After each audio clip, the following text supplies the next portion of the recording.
it isn't in the way. It just grabs stuff. Okay. So anyways. Yeah. How you doing? Good. You? Pretty good, pretty good. A little warm, It is a little warm. but we'll take warm without the fires if we have to. Well, they get some fires down the valley. They were showing some guy this morning stomping on the grass all by himself in like hiking shorts or actually jogging shorts. probably should have long, Yeah, pants on. probably not firefighting gear and all by yourself, just stamping on the ground. Good luck, but At least you tried. Anyway, so today we're gonna we talked about this once before, and So I this- remember when we first looked at them. These are the Sig Yep. P365s, and we have a couple different models. It goes back a few years now. It's one of the most popular guns on the market right now. But what really caught my eye is this one here. Yes. And let's just look at this real quick, and then we'll do a shoot. But do look at it first. This is the SAS model. And we got two of them here because one is mine and one is the shop's. This is going to actually be in this was shot the first time this morning. Okay, you shot And, this. Yeah, and that's going into the rental program. Yeah, this I've done the additional flat trigger. Yeah, so the flat trigger is available, and they can put it out here. It's just an option. It's available. It's actually a Sig option, so it's a Sig trigger. No, so anyway, what are they? It stands for SIG's anti-snag, I believe, not some secret service from Europe. No, England, no. Oh no, It kind of sounds like not that. the Not the SAS, no. not the SS. It's a different SAS. But what's interesting about it, and it's funny because when I first saw it, I couldn't wait to get a chance to shoot one, but they're very difficult to get, as you know. Right. You wait a few months to get yours? No, I just waited a day. Anyway, Just kidding. and we'll go over the difference in the models. But there's no sight on the front, and it's just a rear sight in the back that's it's like a two-piece unit. Right. They call it their bullseye sight of some sort. It's fiber optic.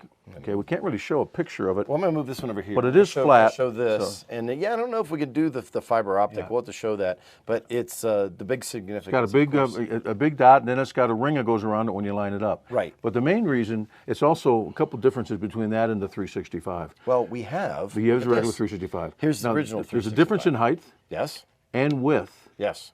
This is an anti-snag, so it's got nothing on it to catch. It also takes off the takedown lever, which is why it's narrower. Let's show it like this. Yeah, the takedown lever and the slide release, or we want to call it a slide That's on lock. this side. So you've got the I'm going to point them backwards here. So you've got the. So we can get it in the frame. There we go. There we go. So these are smooth on this. Yeah. Whereas on the other one, On the regular 365. they are. Is this an infomercial for Birdman? Yeah, absolutely. Yeah. Okay. It's my gun. Oh, So and it's been used a little bit, so you can tell because it's got some wear on the barrel there. But it's a very interesting difference between the two guns, and you can't put the one slide on top of the other one. It doesn't work. No. Well, it shouldn't work. But they're, like you said, we'll try to take a picture where you can show this green dot to show how it basically looks like it lights up. Yeah, it's from the light, ambient light. So it's really bright when you're under lights, or if you're outside, it's really bright. A couple interesting things about it. When I first saw it, it reminded me of a gun that I had and it's gone, and now they're worth more money. Actually, Colt made one. It was about, I don't know, about 15 years ago, 14 years ago, something like that. It was called the Agent. It was a 1911 officer's model, and there was no sights on it. Everything was tucked in. Oh, okay. And all it had on the top was like a little trench, the whole length, Right. but no sights to catch. It was their anti-snag, their version back then in the 1911. Of course, it's a lot heavier gun than this. Let's do the shoot real quick. Sure. Take a look at that.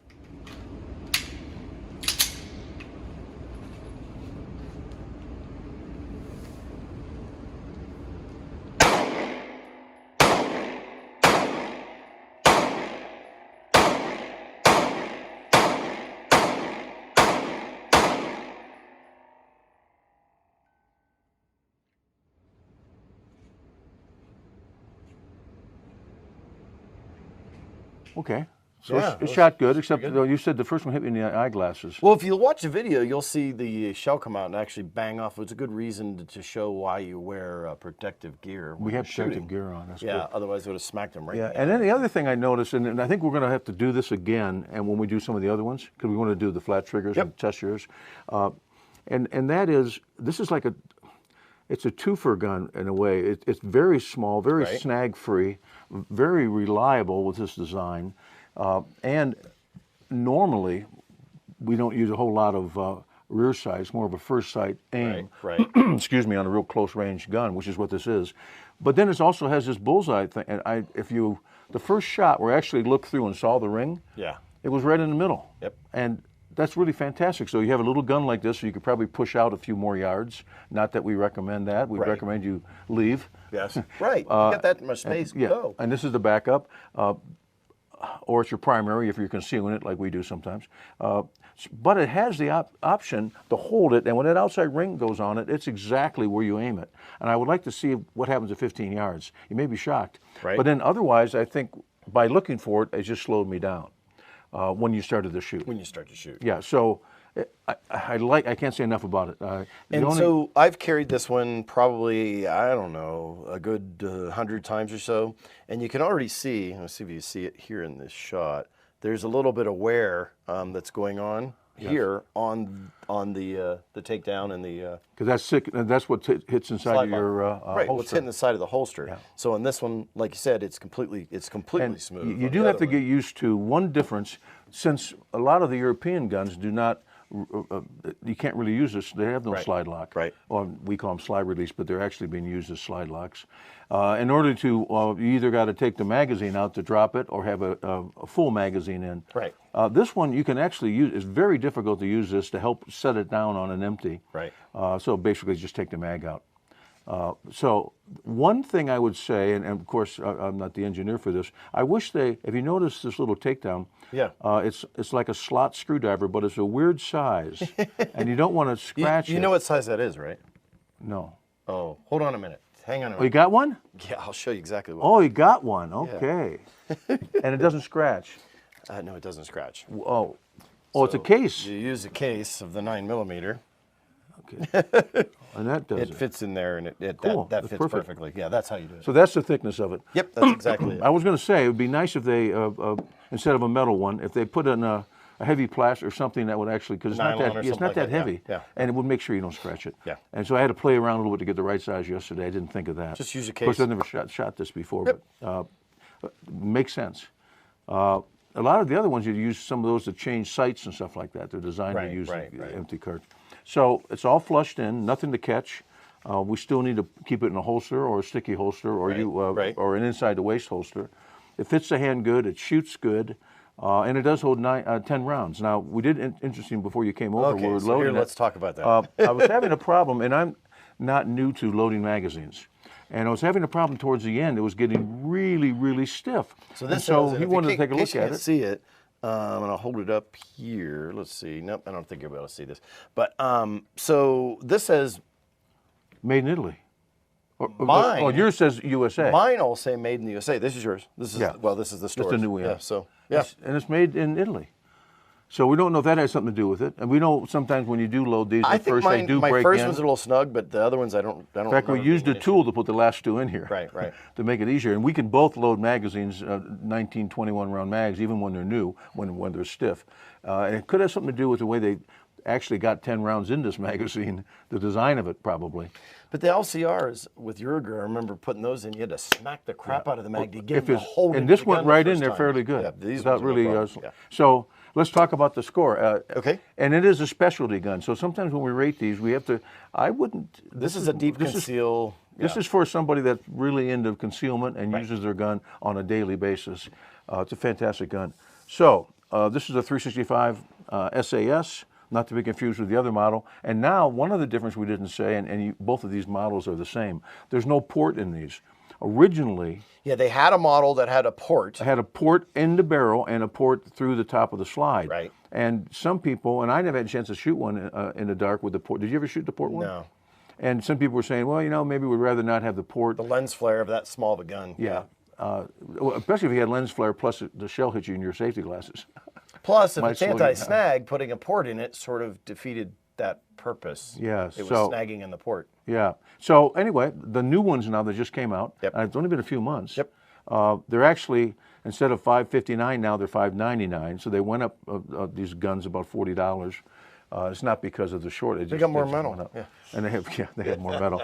So this one is $599 now, and no port, which is I kind of like it better. Yeah, I do too. Without the port. Now, since I've never shot one with a port, I don't know, but I don't think there's enough recoil to worry about. I mean, pretty it flat holds the hand shooting. nice. Right. Yeah, very nice. So let's give us some scores.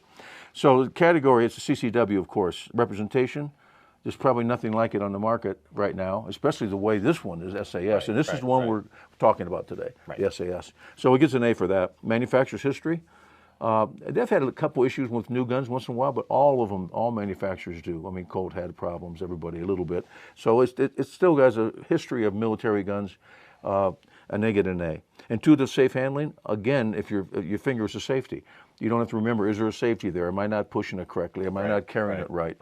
This is a safety, and it goes back towards Glocks. Now, they do have this, not this one, but the 365 with the safety. Yeah. Oh, wow. Not on the SAS, though.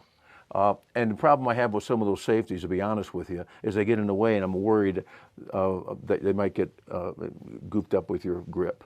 Right. And then if you push them back on, and what if you don't remember you have them? So a lot of people think they're getting extra safe that way. I think you just need to get the right kind of holster and then train enough so you understand your triggers of safety. But this one does not come with the extra.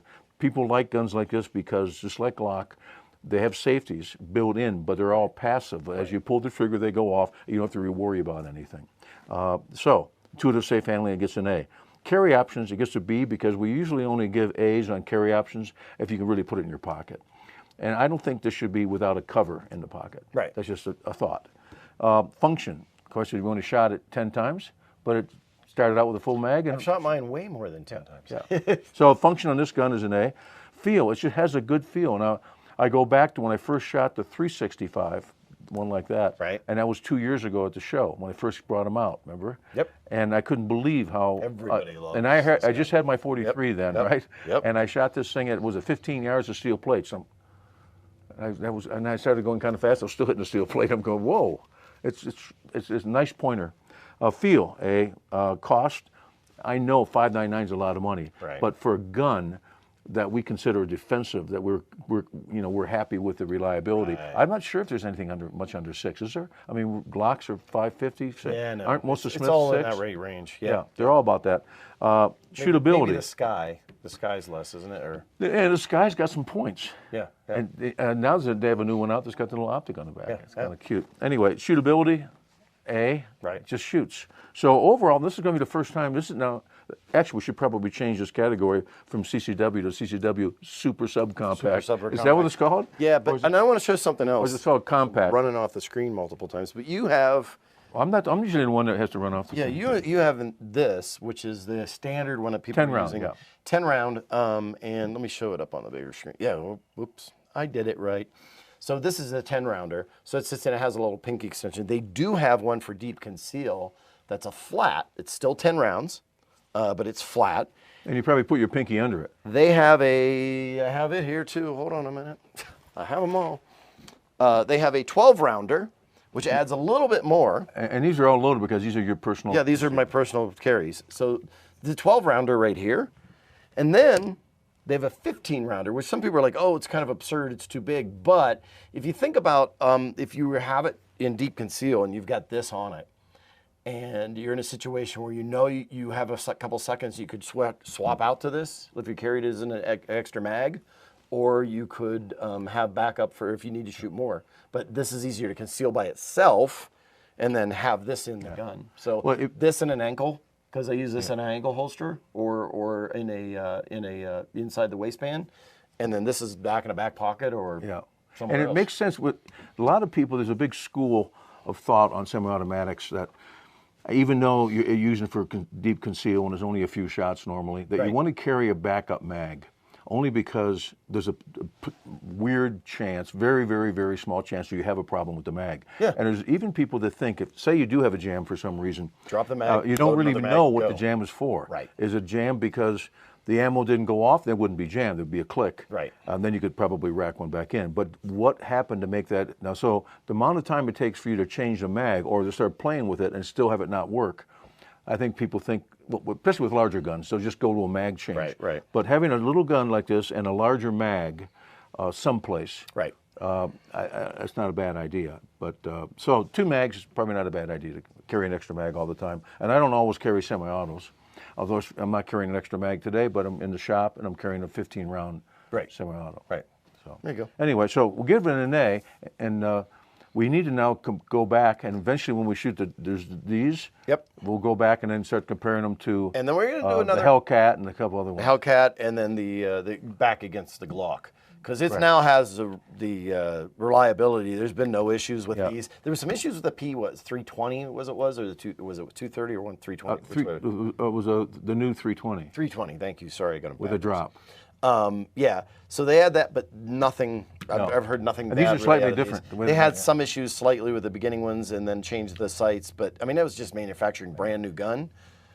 And this one's performed flawlessly and been carried without issue. The wear isn't bad. Like I said, the only thing I've got is a little bit of discoloration on these parts here, but that's because where it sits. Yeah, and this one is snag free. Pretty cool. Very cool. The only thing I wish this takedown was a little smoother, but maybe you got to get used to it. Well, use a bullet. Yeah, cool. Cool. Or just a cartridge. Yeah. Yep. Don't Preferably. Use a bullet. Don't use a bullet. I know somebody's gonna yell at me. Yeah, actually, the cartridge is the whole They're gonna thing. yell You want at a me. shell casing. Somebody's gonna shell He knows casing what your a shell cartridge. casing is. Anyways, Yeah, hey, cool. I'm Birdman. And I'm Bruce, and be safe.